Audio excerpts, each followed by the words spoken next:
اندر ایک سیف الملوک صاحب اندر بیٹھے ہوئے ہیں اپنے گارڈز، اور پتہ نہیں اندر جج کے ساتھ بھی ان کو گارڈز کی ضرورت ہے.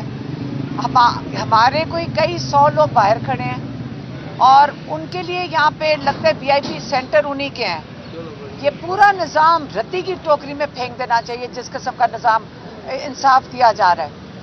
جو دینے والے ہیں ان کو بھی تھوڑی سی شرم آنی چاہیے کہ آپ لوگوں کا تماشا بنا رہے ہیں، نہ آپ ہیئرنگ کرتے ہیں نہ آپ یہ کیس چلاتے ہیں.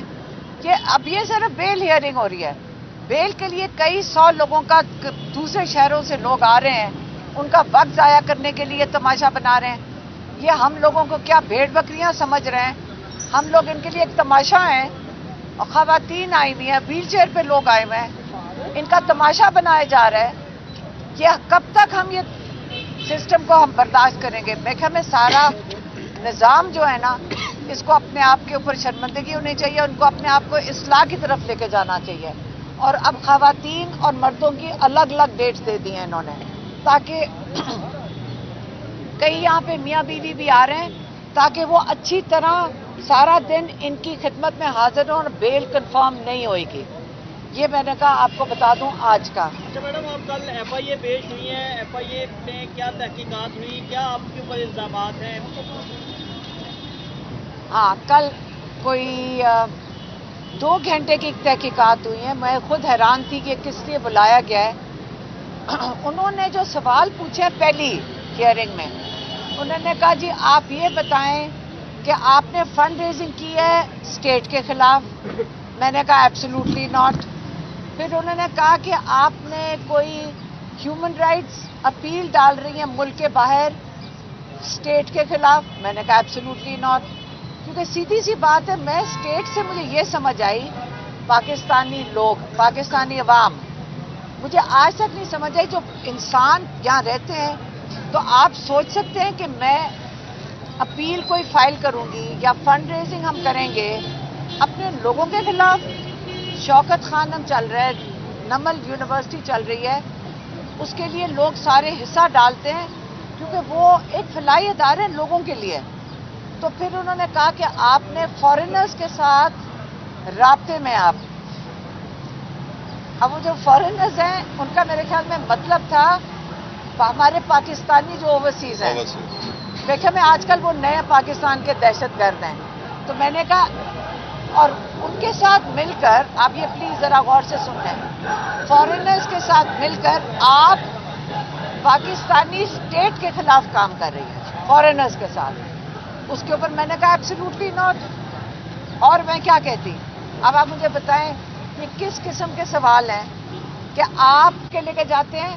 پھر اب انہوں نے ووٹ بھی آپ کا لوٹ لیا ہے اور ہمیں شرم بھی نہیں آ رہی، کسی کو ان کو بھی نہیں شرم آ رہی کہ اوپر اس بھیڑ بکریوں کے اوپر ان کا خیال ہے مسلط کر دیا. اب نہیں چلے گا. یہ بتائیے گا کہ ایک دو کٹے پوچھے نہیں. ہماری بہن جاتی ہیں ہر جمعرات کو، تو آج ان کی میٹنگ ہوئے گی ان کے ساتھ، اور وہ یہ بتا رہی تھی کہ وہاں پہ جو لوگ ہیں ان کو کہا جا رہا ہے کہ سائن کر دو کہ تمہیں ملٹری کورٹ میں ٹرائل منظور ہے. تو کہتی وہاں پہ اتنے اکنامکلی اتنے اچھے حالات والے بچے نہیں ہوئے، لیکن وہ بھی سائن نہیں کر رہے کہ ہم ملٹری کورٹ نہیں ایکسیپٹ کریں گے. تو یہ انہوں نے بتایا ہوا ہے. میڈم بشرا بی بی کے حوالے سے یہ خبریں گردش کر رہی ہیں کہ انہیں کھانے میں زہر دیا جا رہا ہے. اس سے پہلے عمران خان صاحب کے حوالے سے بھی یہ خبریں گردش کر رہی تھی اور آپ نے پھر آ کر تفصیل بتائی تھی. تو اب آپ کی ملاقات بھی ہوتی ہے، کیا بشرا بی بی کو واقعی زہر دیا جا رہا ہے وہ یا وہ شکایات کر رہی ہیں؟ دیکھیں کیسے ہو سکتا ہے کہ عمران خان اور بشرا بی بی خطرے میں نہ ہو؟ کیسے ہو سکتا ہے؟ خطرہ تو ہے، اور اسی لیے ہم نے ڈاکٹر عظمیٰ میری بہن نے اپیل وہ ڈالی ہے، پٹیشن ڈالی ہے ہائی کورٹ میں کہ ہمارے مولد ڈاکٹر عاصم یوسف جو گیسٹرونٹالوجسٹ ہیں وہ پہلے ان کو چیک کریں بشرا بی بی کی اگر کمپلین ہے، کہ ہم ان کو 1 ہفتہ پہلے جمعرات کو ملے تھے. آج ہماری ملاقات تھی اور ماشاءاللہ اسی دن ہی ہمیں کورٹ میں بلا لیتے ہیں.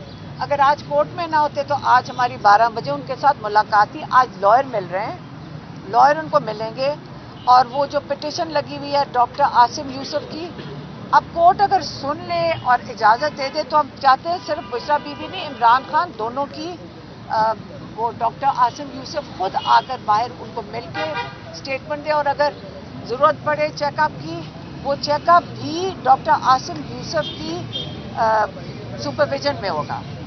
عمران خان صاحب کے حوالے سے تازہ ترین اپڈیٹ موجودہ سیاسی صورتحال کے اوپر ان کا کیا کہنا ہے؟ پیپلز پارٹی جو ہے وہ ایک دفعہ انہوں نے آفر کی ہے کہ آپ کے ساتھ مل کر ہم گورنمنٹ بنانے کے لیے تیار ہیں۔ پیپلز پارٹی کے ساتھ گورنمنٹ عمران خان بناتے ہیں۔ آپ سوچ سکتے ہیں کہ آپ عمران خان چھوڑیں جو پاکستان کی عوام ہے جن سے چھٹکارا حاصل کرنا چاہ رہی ہے۔ بات ساری یہ کہ جب انہوں نے کہا کہ آپ ملاقات کریں، پیپلز پارٹی نے آفر کی، ہم نے کہا پہلے جو چوری کی ہوئی سیٹیں وہ واپس کر دیں۔ ہم نے تو کہا ہے، ہم نے عمران خان نے ہمیں نہیں، ہم نے عمران خان کو کہا ہے، میں نے کہا اگر نون لیگ جو کم سے کم 60 سیٹیں پی ٹی آئی کی لے کر بیٹھی ہوئی ہیں، وہ پیپلز پارٹی نے 10 لی ہوئی ہیں، ایم کیو ایم نے 18 لی ہوئی ہیں۔ آپ یہ سوچیں انہوں نے ساروں نے ڈاکہ اتنا بڑا ڈالا ہے، ان کو کہیں کہ اگر ساری سیٹیں واپس کر دیں، ساری سیٹیں واپس کر دیں، آپ سب کے ساتھ بیٹھ جائیں۔ یہی ہے ایک طریقہ بیٹھنے کا۔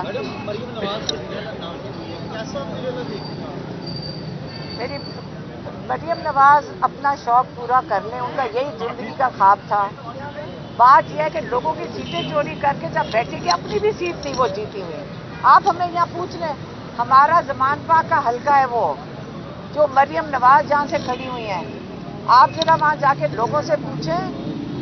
مجھے تو میں اگر مریم نواز کی جاؤں تو شرم سے میں اپنا شکل نہ کسی کو دکھا سکوں کہ ڈاکہ ڈال کے لوگوں کا ووٹ چوری کر کے میں یہاں بیٹھوں گی۔ اتنا شوق اور جنون ہے کہ شرمندگی بھی ان کی ختم ہو گئی ہے۔ میڈم ایک آخری سوال ہے، لاسٹ سوال آپ سے، ملک اس ٹائم یہ متحمل نہیں ہے، عوام پریشان ہے، خان صاحب دیکھ رہے ہیں ملک میں کیا ہو رہا ہے، افراتفری نارکی پھیلی ہے، خان صاحب کے پاس کیا فارمولہ ہے، وہ کیا سوچ رہے ہیں؟ میں نے تو کوئی اناکی نہیں دیکھی، میں نے تو یہاں پہ جہاں ہم گئے نا، ہم نے یہاں پہ ایسے لگ رہا ہے کہ جیسے کوئی جشن منایا جا رہا ہے۔ میں نے کہیں دیکھا ہی نہیں ہے، نہ افراتفری دیکھی ہے، نہ مایوسی دیکھی ہے۔ لوگوں کو یہ سمجھ آ گئی ہے کہ ہم جیت گئے ہیں۔ اس باری پہلی 8 فروری کو لوگ جیتے ہیں۔ اب آپ ان سے چوری کرو، ڈاکے ڈالو، ان کو تو لوگوں کو پتہ ہی۔ ہمیں کسی نے کہا، ہم یہاں کہیں کھڑے تھے، انہوں نے کہا جی انہوں نے پہلے کون سا ہمارے پیسے نہیں چوری کیے، تو ووٹ کہ ہمارا ووٹ چوری کرنے کی کوشش کریں، کوئی فرق نہیں پڑتا، ہم سب کو پتہ ہم جیت گئے ہیں۔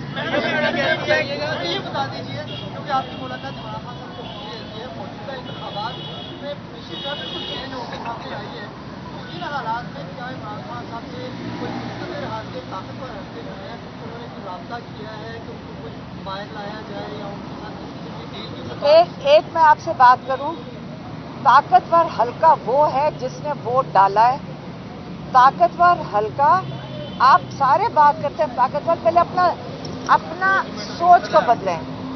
طاقت لوگوں کے پاس جا چکی ہے، طاقت 8 فروری کو لوگوں کو سمجھ آ گئی، طاقت لوگوں کی ہے۔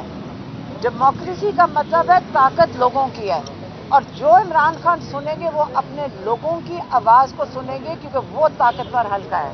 اچھا میڈم، مریم بی بی کہتی ہے کرپشن میری ریڈ لائن ہے، اور دوسری بات یہ ہے کہ کے پی ٹی میں آپ کی حکومت آ رہی ہے، آپ سوال کرتے بھی ہنس رہے ہیں، سمجھ آ رہی ہے ہمیں۔ تو کیا آپ جیسے آپ کے ساتھ سیاسی کام کا نشانہ آپ کو بنایا گیا، کیا آپ کی حکومت اگر آ جاتی تو آپ بھی ایسے ہی ہتھ کنڈے استعمال کریں گے؟ دیکھیں میری بات سنیں، اگر ڈاکہ ڈالا ہوا، اگر آپ چوری کرو، پہلے آپ پیسے چوری کرو، آپ لوگوں کا ووٹ چوری کر لو، پھر ڈرنا تو ان کو چاہیے۔ دیکھیں یاد رکھیں، آپ کو پتہ ہے یہ دہشت کون کرتا ہے؟ جو خوفزدہ ہوتا ہے۔ دہشت خوفزدہ انسان کرتا ہے، دہشت وہ نہیں کرتا جو جیتا ہوا ہوتا ہے۔ آج تک عمران خان نے کبھی ایک دفعہ کسی پہ بدلہ اتارا ہو، وہ اس چیز میں مانتے ہی نہیں ہیں۔ لیکن مریم نواز بی بی کو مجھے سمجھ نہیں آتی، کیونکہ جو اصلی سیٹوں کا ذرائع ہے، جو ایجنسی انہیں دی ہے، اوپر جو انہوں نے لسٹ بھیجی ہے، یہ آپ کو پتا ہونا چاہیے کہ 16 سیٹیں نون لیگ کی ہیں اور 1 سیٹ ایم کیو ایم کی ہے۔ مجھے سمجھ نہیں آ رہی کہ وہ